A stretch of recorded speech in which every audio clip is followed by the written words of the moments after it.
رسول الله چې کوم دی د دینه منع فرمایلی دا چې په مساجدو کې او د الله تبارک وتعالى په کور کې د اشعار وویل شي. طالب یاد ساته د دینه مراد هغه اشعار دي کوم اشعار چې په دروغ باندې بنای په لغو خبرو باندې بنای کوم اشعار کې چې د الله تبارک وتعالى بڑای وي د الله د وحدانیت تذکره وي پکې د الله د مناجات تذکره وي پکې د دین خبرې وي پکې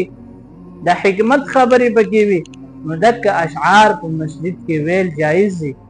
د نبی کریم صلی الله علیه وسلم په دور کې به حضرت حسان ابن ثابت رضی الله تعالی عنہ د څنګه د رسول الله منبر سجاو شو او رسول الله به بذات خود حسان ته وی حسانا منبر ته وخجو د دې اشعار څنګه سورګه جواب ورکړه او حضرت جبريل عليه السلام تایید به هم د حضرت حسان ابن ثابت سره